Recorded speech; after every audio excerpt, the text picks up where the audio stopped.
Et voilà, nous voilà avec un nouvel invité, Jacques Gallois. Salut Pierre. Salut Jacques. Salut Benita. Bonjour les amis. Est-ce que tu peux commencer par te présenter en 2-3 mots ce que tu veux. Tu veux connaître mes prénoms? Oui, Tu veux connaître mes prénoms? oui, tu veux bien. Alors tiens-toi bien, tiens-toi bien. Je m'appelle Jacques, Oui, j'espère. Roger, c'est fort hein, Roger, et Auguste. Auguste. Auguste, voilà. Ce sont les prénoms de mes grands-pères. Ah oui. Mes grands-pères. Je me demande si le deuxième prénom, ce n'est pas le même prénom que le premier évêque qui a institué la fête Dieu. Petit indice chez vous. Non, c'est Robert. Pas Ah Roger. bah voilà, allez, j'ai donné un mauvais indice, j'ai donné un mauvais indice. Donc oubliez, Mais grâce grâce à Jacques, on sait que c'est Robert. Vous avez Voilà. déjà une partie de la réponse. Déjà, merci d'être venu nous faire un petit coucou. On s'est dit qu'on aimerait te parler parce que déjà, niveau Night Fever, tu connais bien. Un petit Pardon. peu. Niveau Fête Dieu aussi. Hein. Au niveau Sainte-Julienne aussi, je pense. Un petit peu. Un petit peu, voilà. Surtout Jésus. Hein. Surtout Jésus. Donc, Ouais. tout ça, en fait, le lien commun entre tout cela, Pierre, c'est Jésus. Hmm. S'il n'y avait pas Jésus, je ne serais pas là. On ne Et, serait je pas pense là. qu'on ne serait pas là non plus. Non. Voilà. Il n'y aurait pas tout ça, effectivement. Et c'est la joie de pouvoir refaire des célébrations à plus grand nombre. C'est surtout ça qui est, et de se retrouver avec un certain nombre à pouvoir le faire. C'est quand même- chouette, hein, l'ambiance ici dans la basilique Saint-Martin est assez formidable. Il y a quand même beaucoup de monde, c'est très surprenant. Hein. Il y a plein de bougies, les gens viennent, j'étais dans le fond de l'église et les gens venaient. Les gens disaient, mais qu'est-ce qui se passe pourquoi tout ce monde, toutes ces personnes? Parce que les gens ne sont plus habitués à ça. Voilà, puis je dis, c'est le cœur de Jésus. C'est le cœur de Jésus qui bat, là, sur l'autel. Son corps et son sang, le cœur de Jésus qui bat. Vous voulez que je vous raconte une histoire? Ah oui, vas-y, raconte-nous une Vous histoire, Jacques. connaissez Carlo? Eh bien oui, moi je connais Carlo. Je connais un peu, mais Je je pense pense, qu'on- que tu peux quand même un peu Oui. dire qui c'est pour nos... Peut-être- Alors parmi les gens qui nous regardent, il y en a qui connaissent Carlo. Carlo. Si je vous dis Carlo, quel nom de famille me donnez-vous? Quel nom de famille me donnez-vous? Tout à l'heure, Pierre l'a dit, donc si vous êtes attentifs. Ah, ça pourrait être à la limite une question, une deuxième question. C'est une deuxième question, c'est une idée. Je vais vous raconter la vie de Carlo. Carlo, j'ai sa photo ici, voilà, Carlo. Voilà. Carlo Acutis. C'est un petit gars qui a une vie extraordinaire. Vous savez à quel âge il est mort? Je pense à 15 ans. Ah, j'allais dire 16, mais... À 15 ans. Ouais. Donc il est mort d'un cancer fulgurant, d'une leucémie. Il est un petit gars qui était en pleine santé, il avait plein de copains, il faisait la fête, etc. Et en un mois, leucémie, il est complètement parti, complètement mort. Complètement mort. Mais, histoire incroyable, c'est qu'au mois d'octobre de l'année dernière, eh bien, on a déclaré bienheureux. Bienheureux, Pierre. Tu te rends compte? Ouais. Bienheureux. Comme F de Saint-Martin. Comme même, c'est-à-dire bienheureux, c'est-à-dire il a sa place comme chacun de nous, mais particulièrement dans le cœur de Dieu. Carlo Acutis est mort à l'âge de 15 ans en 2006. Donc il est né en 1991, hein, il aurait 30 ans aujourd'hui, et il est mort en 2006. Alors, c'est un petit garçon qui est né à Londres de parents italiens, pas pratiquants, pas particulièrement pratiquants, mais qui l'ont fait baptiser par tradition. Et Carlo a une vie tout à fait ordinaire, c'est un petit garçon normal. Il joue à la PlayStation, il mange des frites, il allait dans les cheeseburgers, etc. Oui, etc. Il jouait au foot, tout à fait normal, c'est ce que dit sa maman. Mais lors de sa première communion, à l'âge de 7 ans, il a fait une expérience très forte de la présence de Jésus dans l'hostie, dans la communion, dans le Saint-Sacrement. Une expérience tellement forte qu'à partir de ce jour-là, c'est assez surprenant pour un garçon de 7 ans, il est allé à la messe tous les jours. Tous les jours, à 17h ou 18h, sa maman le conduisait, ou la dame de compagnie de la famille le conduisait. Il est allé tous les jours à la messe. Pourquoi? Parce qu'il voulait vivre ce temps avec son ami, avec Jésus. Et en fait, Jésus, il le voyait particulièrement présent non seulement dans la parole, dans l'évangile, mais aussi dans l'Eucharistie, dans le pain et dans le vin. Et il était très touché par cela. Alors à l'âge de 11 ans, Carlo a eu, parce qu'il habite en Italie, et les Italiens, il se passe toujours plein de choses, et donc il a eu vent d'hosties qui se sont transformées en chair. Des hosties qui ont commencé à saigner. Alors Carlo, qui est un petit garçon scientifique, se dit, mais qu'est-ce que c'est pour une histoire, ça? Comment c'est possible, toi? Comment c'est possible? Tu y crois, toi? Une hostie qui saigne? Ouais, pas bizarre, oui. C'est bizarre de se dire, est-ce que c'est vrai? Est-ce qu'on a envie de toucher, en fait, et de voir... Est-ce que c'est possible ou pas possible? Oui. En tout cas, Carlo, qui est un petit garçon très... On ne va pas lui raconter n'importe quoi. Il s'est dit, mais pourquoi pas? Il a mené son enquête.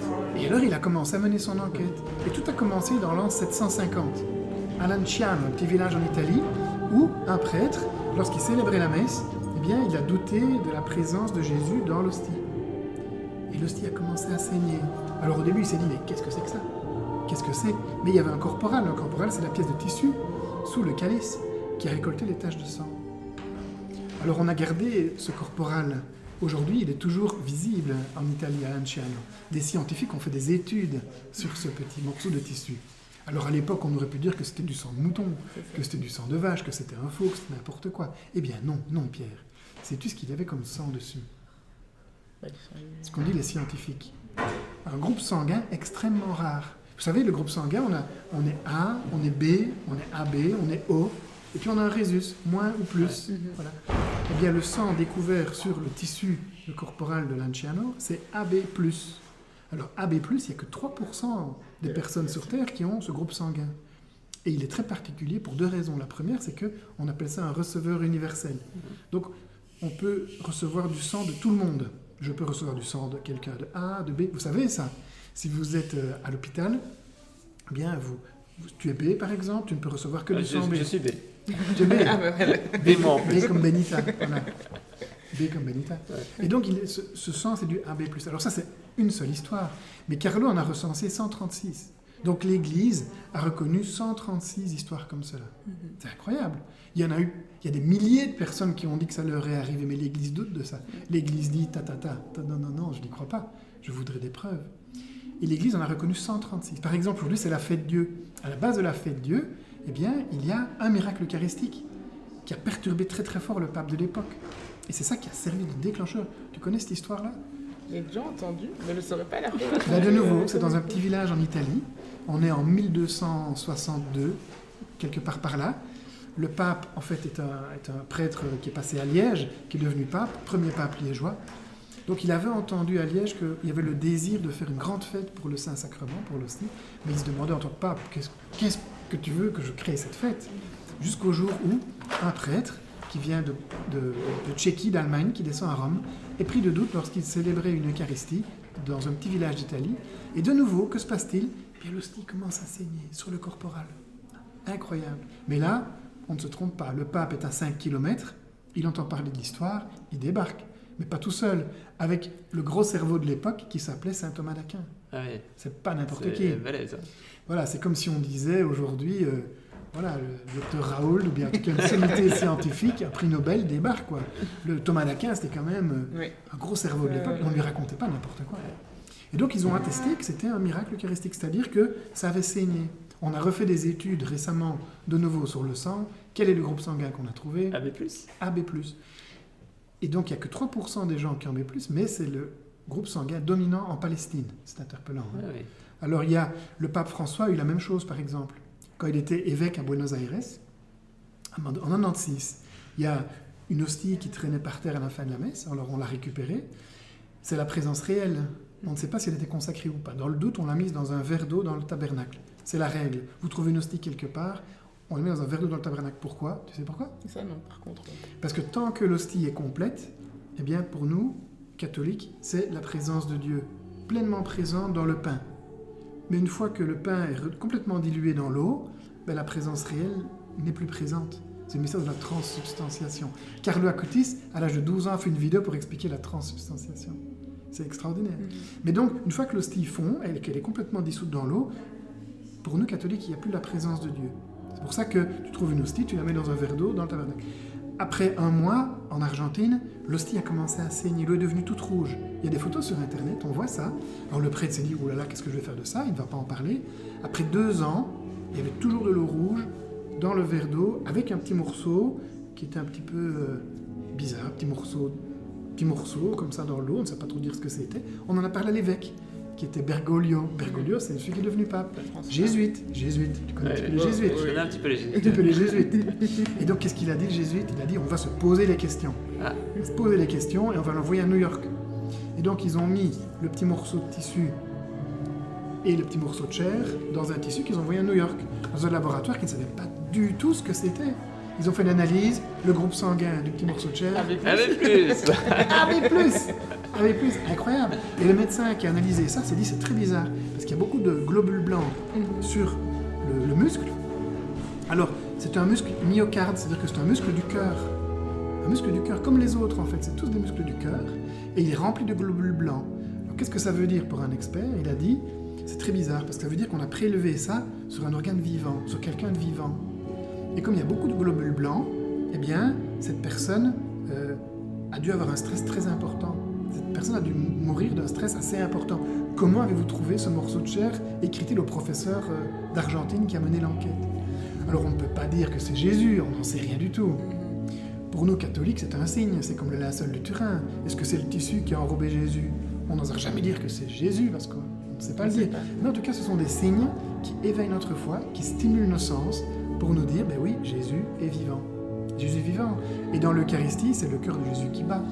Comme Monseigneur Delville a consacré l'Eucharistie tout à l'heure, c'est le cœur de Jésus qui battait sur l'autel. Vraiment, on entendait ce cœur de Jésus qui est tout amour, fête du Sacré-Cœur.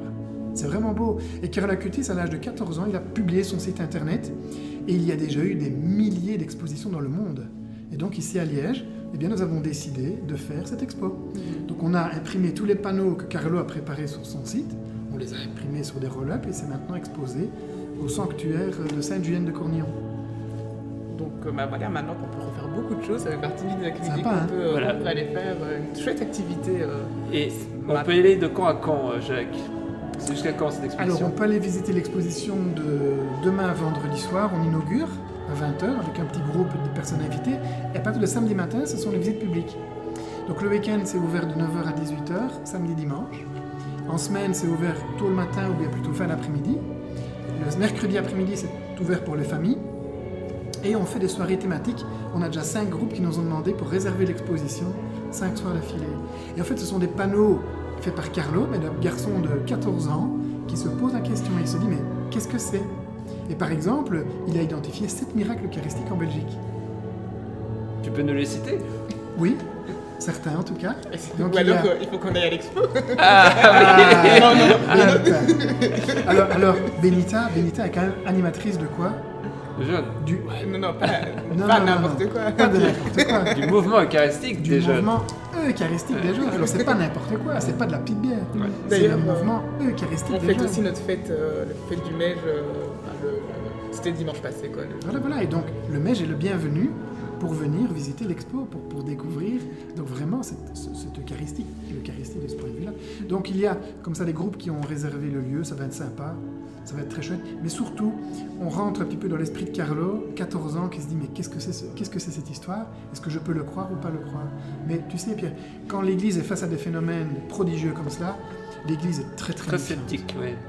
D'abord, mais très sceptique. Quand on regarde ce qui s'est passé à Banneux ou à Lourdes, mais les petites filles qui ont vu Marie, elles ont souffert, vraiment souffert, quoi. Elles n'avaient aucun intérêt à mentir. L'Église est très dure en fait par rapport à ce genre de phénomène. Mais par contre, quand elle les reconnaît, on peut quand même avoir confiance. Ça, c'est quelque chose d'assez remarquable. Voilà. Merci en tout cas, Jacques, pour ce petit temps à passer avec nous. Plaisir. On a appris beaucoup de choses. On a appris beaucoup de choses sur Carlo Acutis et ça nous donne vraiment envie d'aller visiter l'exposition des miracles eucharistiques, du coup au sanctuaire de Sainte-Julienne de Cornillon, et donc jusqu'au 30 juin. Jusqu'au 30 juin. Voilà. Ne tardez pas trop, c'est jusqu'au 30 juin, le mercredi 30 juin. Oui, 30 juin, c'est bientôt. C'est bientôt, oui. Et donc, il y a un site internet où on peut éventuellement avoir plus d'informations. Sainte-Julienne.org. Sainte-Julienne.org. Fastoche, On le mettra fastoche. on le mettra dans le chat, comme ça les gens pourront aller explorer tout ça. Voilà. À bientôt. À bientôt, Jacques, et merci pour tout. Merci, vous êtes formidables. Toi aussi. Merci. Vous êtes souriants tous les deux. Bon, la prochaine fois, j'aurai des questions. Hein. Je Ça va. veux des bonnes réponses. Ouh là là là là. Ça va. Allez, Ça va. à bientôt. Salut, Merci beaucoup, ciao. Jacques. Et ben, ça nous a inspiré aussi.